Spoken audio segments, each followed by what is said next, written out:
Hey everybody, welcome back. Today I'm going to show you another look with these press-on, glue-on nails.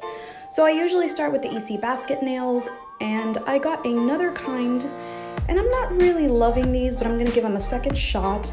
And what I'm going to do is I'm going to round them out. So instead of cutting them straight on, I'm going to cut them at an angle so that it looks a little bit rounded.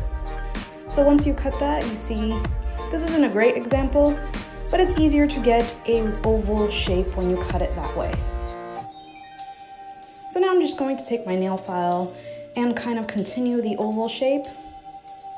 And every time I do something to the nail, I do try it on, just to make sure that it looks good on the nail. Because even though the nails don't look even when you don't have them on, it all depends on how your nails are shaped. So now it's time to paint, and I'm going to be giving the CV gel polishes another shot. I used them in my last tutorial, and I actually discovered that I really like the darker shades. I don't love this brand for really light colors like the pink and the white, but for black, it covered all in one coat. So I cured it in my lamp, and then I rubbed it down with some alcohol to get rid of the sticky layer. What you will notice is that if you don't top coat it, this black dries to be extremely matte. So now I'm going to go in with this pure ice color in Spitfire. This is at Walmart for 98 cents. And this cheap makeup sponge, and I'm just going to add nail polish directly on that and sponge it on. This is the easiest way to get like a matte glitter, if that makes any sense, and not have a really thick nail. So this next nail I'm going to show you was just using the paint on method, and you can see the difference. One is shiny, one is not. For this next nail, I'm going to use this art tape, and this one is in the color copper. I'm going to cut it down, and then I'm going to start placing it into little triangle shapes.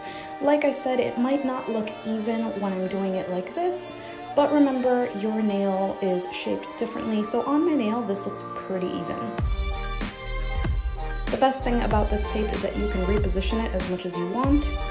So now that I have the shape that I want, I'm going to push it down, and then I'm going to grab my cuticle nippers and cut the excess off.